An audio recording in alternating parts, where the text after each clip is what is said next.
We all know modern motorcycles are becoming more and more electronically advanced. The Kawasaki Ninja H2 SX SE is a perfect example of this. It has electronically controlled suspension, blind spot monitoring, adaptive cruise control, forward collision warning. These are all items that people may be wondering, can you turn it off? Does it always stay on? How do you adjust these settings? Well, in today's video, we'll deep dive into the menu options on the TFT screen on the motorcycle, and I'll just navigate you through each little step from the simplest thing of the odometer and trip resets all the way into setting it up for 2 people or with luggage on it. So sit back and enjoy the video. If you have any questions or if you feel I missed anything, please make sure you make a comment down below. All right, guys, so you can see in the top left corner, you have your gear indicator, then you have your riding mode. Then the lower left, you have different gauges. Then your fuel gauge, your RPM tach is across the center of the screen with your miles per hour to the far right. Then you have a little individual person down there at the bottom center. That is your setup for luggage and 2-up riding. The next for the degrees is ambient temperature. Then you have your phone connections along with your time. Right above your time is your engine coolant temperature. So as it sits right now, the easiest thing to start is using your left controls is what controls the majority of this screen. So if you want to switch between rider modes, you would just hold your mode down to switch to rain mode. It'll flash a couple times, let you know you're in it. If you want to go to rider mode, you would hold down again, but that option needs to be turned on. Right now I have it turned off. We'll get into that a little bit later. Let's go put it back up in road mode, as that's how I ride it. If you want to go to sport mode, you would just hold up again and then it would go into sport mode. And to get back to road mode, you would just hold down. All right, and now that it's like that, you want to switch between a couple other things. You can just bump it again. When it highlights the blue, that lets you know you can change currently what it's on. So your top menu there shows your odometer reading. If you hit your center button here on the controls, you can cycle through it. You'll get your trip A and your trip B. Both of those are resettable by hitting the reset button here below your cruise control. Continuing cycling through, you have your lean indicator. Your 2 dotted lines on the left and the right is putting you out to your hazard area, and the solid bars on the left and the right mean you have gone too far. This right here stores your max lean angle. This here is also resettable, so if you're hitting a track and you want to see if you're improving your lean in your turns or anything, you can reset it each time you go out to ride on the track or a certain road or whatever. Then you have your tire PSI for your front and your rear right here. This will show up as the bike is riding. This here is your boost pressure gauge, and it goes by percentages. I am not able to explain that clearly enough, but instead of using bar or PSI, Kawasaki has it set up by percentages, which is based on sea level, which give you more accurate reading. There's a whole formula to do that. You know, I've seen it go up to around 108, which I think is just under 2 PSI. So that's how Kawasaki has done it. Again, deep dive into that is pretty interesting, but I cannot articulate how that converts over. And then you have your intake temperature for your boost, and then you're back to your odometer. To get to the one below it, you just simply hit the down button. You're in your range, and that's your cruising range. So if we were on the bike actively riding it, it would show up what mileage I have left on my fuel tank based upon how I'm riding the bike that day. Here's your average speed, your total time, and your battery life, and then your current mile per gallon and your average miles per gallon. And that's all through there. Now you can hit down again and you'll go to the left side of the screen where, again, the left meter is your boost, the right one is your brake. You can have throttle, then you can have acceleration and deceleration, or you can turn it off if you find it distracting. Me personally, I just leave it with the brake. It's your front brake and the boost. All right, now to carry on, just hit up again or down until you get rid of the blue. As long as there's no blue on there, if you hit your center button, you'll go into the other menu where there's more options and more fine-tuning available. So we'll start at the bottom with information. Your vehicle information is stuff that you can get from the previous screens. Again, it's engine coolant, battery voltage, and your tire PSI. To get out, just hit the reset button. System information is for your Wi-Fi modems, Bluetooth connections and everything. For service, this is where you set up your oil changes and everything. The rider setting is when countdown for first service after a break-in, and then this oil change here is for the next service. Going into settings, this controls a whole bunch of what you see on the screen. You have your brightness, there's 3 modes there. Your background, white and black or auto, I always leave it on black. Date and time, that lets you choose however you want to see the date and time, whether it's 12-hour, 24-hour, year, month, day, or day, month, year. All that stuff you can change in here. Connections, you can see it's connected to my phone. If my headset was turned on, you would see one helmet light up, but it'll go in here, it'll tell you the phone. The rider helmet, it shows the cardo. And then if, passenger helmet, their cardo would be there as well. Units, this lets you change it based upon where you live. Here in America, we're all miles per hour. Over UK, Europe, and other places, you have kilometers per hour. For your fuel mileage, you have a couple different options: kilometer over liters, liter per 100 kilometer, and then mile per gallon for US, mile per gallon for the UK. Temperature lets you switch between Celsius and Fahrenheit, and pressure, kPa versus PSI.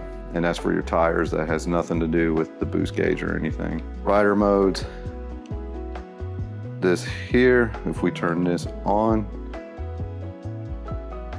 now if you'll notice, I'm switching through the modes in the top left corner. Now we're in rider mode. It shows up how things are setted. To get it out of that gray screen or any warning screen, you just hit your reset button and that clears it. Now we can go in here and change these things. The KECS is Kawasaki electronically controlled suspension settings. Soft is for wet roads or slower roads. Normal is everyday average road stuff. Hard is for your track, lets you, fine tune your movements and everything. These right here, FF is front forks, RR is for the rear. So you have your compression and your dampening, and I have no idea where to begin to even set that stuff. I'm not even going to fool with it. I'm still getting used to the bike as it is, so there's no sense for me to dial any of that in, and I'm not going to take it on a track. So maybe once I get used to riding it, I may play with it, but for me right now, there's no reason to have the rider mode on. So to get able to turn this off, we need to hold the up button on the mode, get it back into rain, and then hit the center button, turns it back off. It no longer even gives you an option to ride it. Now, if you wanted to set that up for your buddy and put it in low power mode, which reduces it down to 50% so your buddy can ride the bike, that's an option as well there too. Here you have your vehicle settings. You can adjust where your shift lamp comes on, at what RPM gauge. The top of the screen up here will light up, along with your forward collision warning. All of that stuff lights up there. Your gear indicator will also blink as you're getting closer to your shift lamp.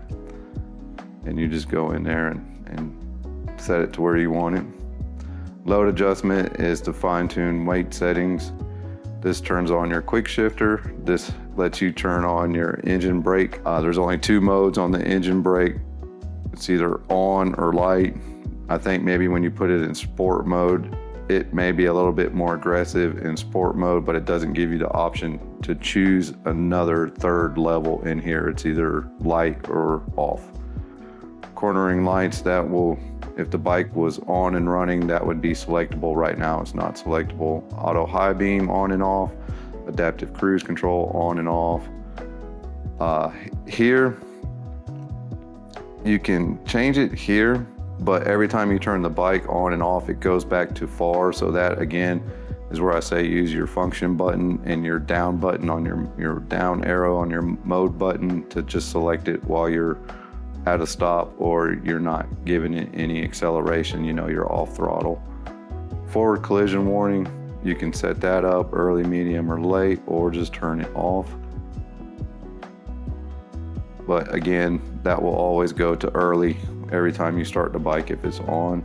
Blind spot detection, if you go for a tail tidy and you want to turn that off, you can turn it off here, but I'm pretty sure you would have to do that every time you start the bike on and off. Personally, I would not get rid of it. That was one of the main features that I like about it. All right, now you can go into the spin app. The spin app's a little bit tricky with different things. You can control your music if your phone's connected to it. If you want to find one of your playlists, you know, you have to select between letters of the alphabet and then just go through there to find the person or band that you want to listen to. You're now playing, you know, you can select it and pause it and stop it. You can pause it and stop it here. I'm not sure. It doesn't look like it's letting me change the songs, but I think you can. I don't know. So if you move your mode buttons up and down, that'll let you cycle through the songs as well. All right, now to go to calendar, you just push down. You go into calendar, let you know if you have any events or reminders or anything. Me personally, I don't need the calendar on the motorcycle, but whatever. To go into maps, you hit down again, then hit your center button. Your maps pull up. You can change between the standard view of maps, or you can go into the satellite. I personally like the satellite view. Then you can also zoom way, way out if you're doing cross country and you want to see whatever's going on. You know, for whatever reason, you'd want to be that zoomed out, and then you can zoom in as well. And then you have your reposition, you know, your sensor will center you back up. The one thing I hate about this maps is when you go for an address, you have to use your controls here to type in everything. And it's just painstakingly long to do that. I don't think it's convenient. It's not very intuitive. It just takes too long. I wish there was something better you could do with that. For your contacts, it's kind of the same thing as the music. Select your favorites or select the letter and then search between, you know, A, B, C, and D, or E, F, G, H, I, J, K, L, and then make your call. Phone's kind of the same thing. You can punch in the number, you can hit your contacts from there, or you can go into your recent call log, you know, that you've made from the bike and call people out that way. Then you have apps that you can add into this app. So I have no idea how to pronounce this navigation app right. It's UK based. I want to say it's like 19 bucks a year, maybe 25 bucks a year. This one here is kind of convenient because you can go into the phone and put in an address and it pop up on here when you turn the bike on. Like you would just go into the phone, put in the address, hit start, and then start the app up on the bike, and it will transition over so you don't have to enter anything in it. You can connect to the Cardo app, so whatever options you have in there, the radio, recording, you know, everything that's in the Cardo app is in here as well. You also have Reverb, which is another navigation. I want to say this one's like 35 or 38 a year, and it'll let you switch between satellite and hybrid and everything. There's a lot of premium features in there. I haven't been able to put the address in this one and have it carry over like I can on the other app, but you may be able to do that with a premium subscription. I don't know. If anybody has any experience with either of these apps, go ahead and put comments down below so people that are looking at this bike may know, hey, that's a good alternative. Me personally, I have the quad lock fork stem installed on the motorcycle for my phone, and I'll use Google Maps for my navigation. But the app from the UK, this one right here, I am leaning towards maybe picking up an annual subscription for it and just seeing how it works out. But we'll wait till the weather warms up and see what I can actually do travel wise this year on the motorcycle before I commit to it. And then you have the Rideology app for the spin app, and this is for your track guys. You can go into it. So you go into your riding log, you have a start stop time. So, you know, if you want to use that as kind of like gauge or a lap timer, you might be able to, but I think you'd probably be too focused on actually riding to keep triggering it, but I don't know. You can also do the start stop time from the regular menu. So I really don't know how this one here is beneficial. If somebody's using this, put comments down below on how you use it, because to me it's neat, but it doesn't serve a purpose because, again, you can just go to the time in the basic menu and do the same thing. You know, right here in the total time, you can reset that from gas station to gas station or trip to trip, or, you know, you can keep it up with it right there. So the other app, I don't really understand what it's for. But all right, that's been a walkthrough on the controls or the screen here. As I use it more in real world, I'll talk about adaptive cruise control and the cornering lights and the auto high beam and stuff. We'll reflect more on that when I'm actually out on the bike. I just wanted to do something that kind of broke down just the screen so everybody can see it. And I hope it's been helpful. If you have questions, put them down below, and we'll see you on the next one.